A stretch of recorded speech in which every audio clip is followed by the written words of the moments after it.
Como é de conhecimento de todos, o meu estado, o estado do Amapá, enfrenta uma grave crise institucional, uma vez que importantes responsáveis do Executivo, Legislativo, Judiciário e Tribunal de Contas estão investigados e alguns foram presos nas diversas operações da Polícia Federal. E na última operação, na Operação Mãos Limpas, foi preso o governador exercício, o ex-governador, vários secretários, prefeitos e conselheiros do Tribunal de Contas. E, ultimamente, nessa segunda-feira, o STJ afastou 5 conselheiros do Tribunal de Contas do Estado do Amapá, de 7 afastou 5. No entanto, não se trata de um fato novo. Ao contrário, já no ano de 2000, o respeitável jornal O Estado de São Paulo, também conhecido como Estadão,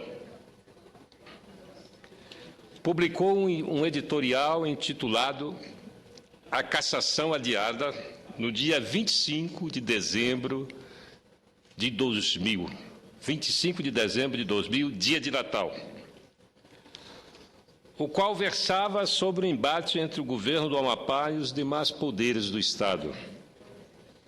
Conforme o editorial, o Executivo queria equilibrar as finanças estaduais e moralizar os hábitos políticos locais. E é bom lembrar que ainda não existia a lei de responsabilidade fiscal. Estava nascendo a lei de responsabilidade fiscal.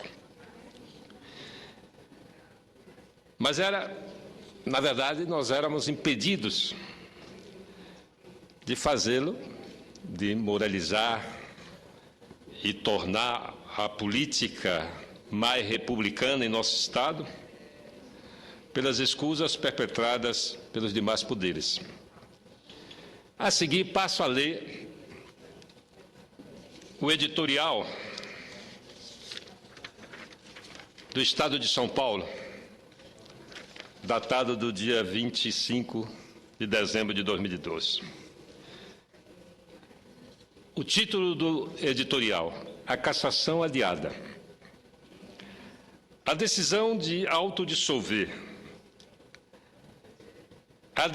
se autodissolver, adotada pela Comissão Processante da Assembleia Legislativa do Amapá, abro um parênteses para explicar o que é essa comissão processante. Era uma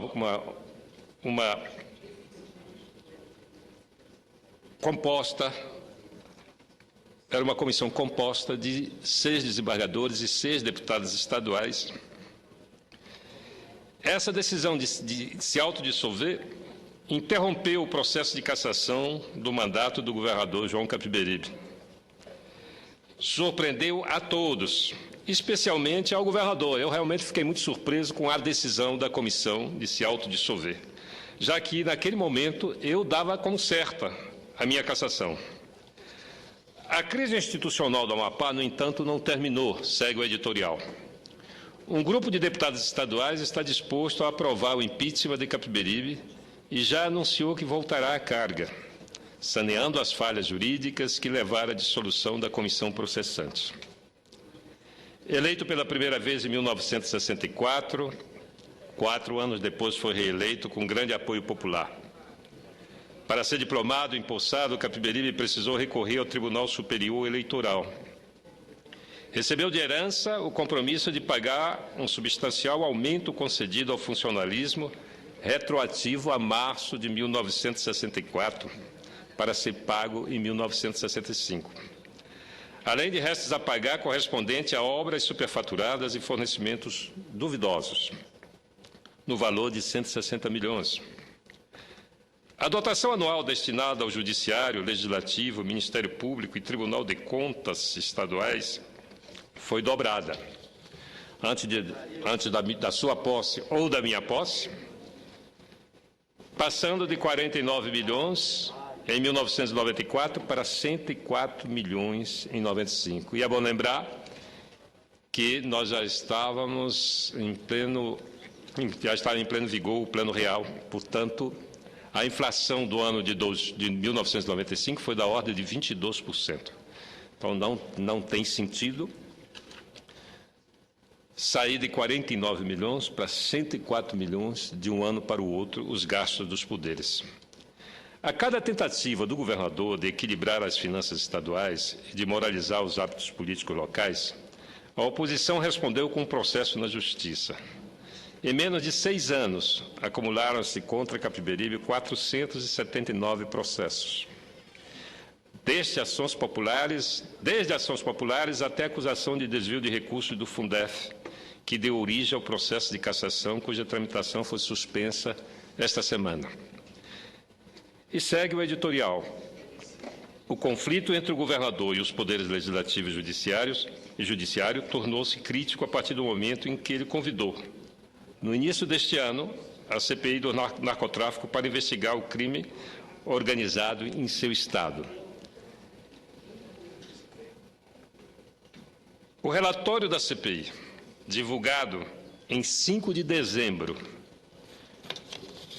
daquele ano, sugere o indiciamento da presidente do Tribunal de Contas do Estado, Margarete Salomão, do presidente da Assembleia Legislativa, deputado Franz Júnior, e dos deputados Jorge Salomão e Paulo José por suspeita de envolvimento com narcotráfico e com lavagem de dinheiro. É bom lembrar que a conselheira Margarete Salomão acaba de ser afastada por decisão do STJ.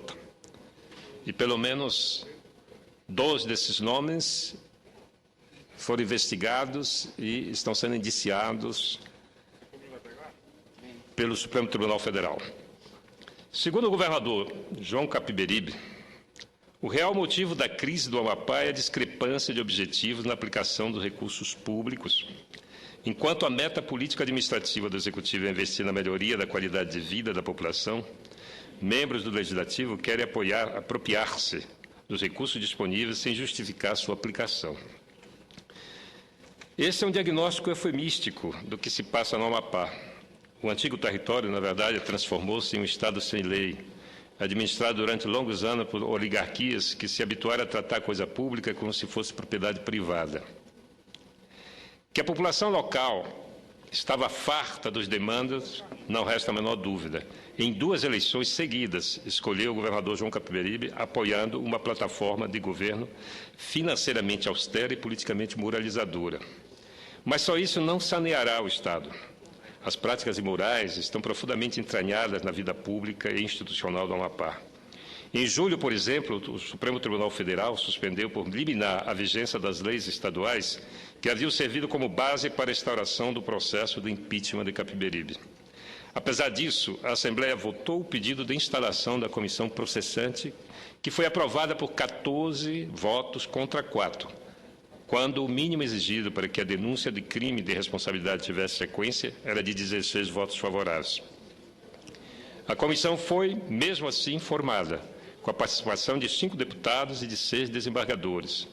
O que suscitou o processo foi a constatação pelos desembargadores de que ao governador havia sido negado amplo direito de defesa. Isso salvou temporariamente o mandato do governador João Capiberibe. Temporariamente, porque a cassação aconteceu 5 anos depois. Mas não queriam apenas a cassação do mandato, queria o nosso expurgo da vida pública, era o que desejavam. Mas ele continuou sujeito a novo processo de impeachment, porque seus adversários já declararam que não esmorecerão enquanto não o tirarem do governo. Enquanto isso, causa pasmo a inércia dos diretórios nacionais dos partidos a que estão filiados deputados estaduais que não apenas dilapidaram o tesouro do Amapá, como estão acusados de envolvimento com crime organizado. Mas causa maior espécie que o governo federal, dispondo de instrumentos poderosos, como o da Polícia Federal e Receita Federal, assista sem nada a fazer ao que se passa no Amapá. Eu fiz questão de ler esse editorial datado de 25 de dezembro de 2000, para mostrar a diferença entre esses 2 momentos na história do nosso país. Naquele momento não havia ação nenhuma, seja do governo federal, seja da Receita. Havia uma convivência pacífica com a corrupção com o desvio de recurso público. Hoje, as pessoas, dadas as inúmeras denúncias, as centenas de operações da Polícia Federal, a CPI do Cachoeira, enfim, uma série de denúncias de corrupção e desmando, e a atuação decisiva da Polícia Federal e do Ministério Público para coibir a corrupção. Há uma aparência de que hoje a corrupção é maior do que ontem. Na verdade, não é. Hoje a corrupção está mais exposta e submetida a uma vigilância maior, tanto da sociedade como das instituições públicas. Eu falo isso para mostrar que hoje nós podemos sim fazer desse momento um momento histórico para o nosso país. Existe uma CPI para investigar a relação de um contraventor com instituições do Estado. Eu, que acompanho e dediquei uma parte da minha vida política e paguei caro por isso, vejam, responder 479 processos não é uma tarefa fácil. Entre outros, havia alguns absurdos. Eu fui acusado de ter retirado na boca do caixa, em março de 2012, quando deixei o governo, a soma fantástica de 365 milhões de reais. Olha, o Procurador-Geral da República, na época que decidiu instaurar um inquérito criminal, bastava ele imaginar o que representa, qual o volume de 365 milhões de reais, alguém retirar isso da boca do caixa de um banco. É preciso uma carreta, uma jamanta de 30 toneladas, talvez até mais do que uma, para transportar um volume tão grande de cédulas.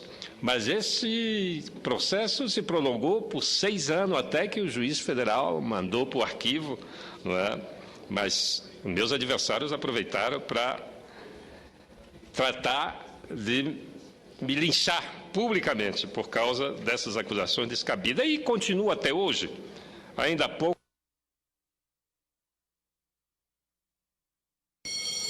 E eu tenho certeza que eles não vão... Vai ter que concluir, senador. Pois não, vou concluir dizendo o seguinte. O afastamento desses 5 conselheiros está trazendo a público uma situação inusitada. O Tribunal de Contas, em 2010, tinha um orçamento da ordem de 64 milhões de reais. Depois da operação que aconteceu no dia 10 de setembro, o Tribunal não conseguiu mais executar o orçamento e começou a acumular saldos financeiros em 2010 e em 2011, que hoje se calcula, senador Mozarildo, que o Tribunal de Contas do Amapá tenha saldo financeiro na ordem de 30 milhões de reais. Porque basta ver que em 2011 tinha uma dotação orçamentária de 60 milhões e só conseguiu executar 36 milhões. Senador, eu já lhe concedi 4 minutos. Eu peço que Vossa Excelência conclua. Concluo dizendo que essa diferença, esses 30 milhões de reais, precisa ser estornado ao Executivo para ser aplicado em saúde. Saúde realmente é o que a população mais reclama e esse dinheiro deve voltar, porque esse dinheiro está sendo estocado no banco sem nenhuma utilidade. Obrigado.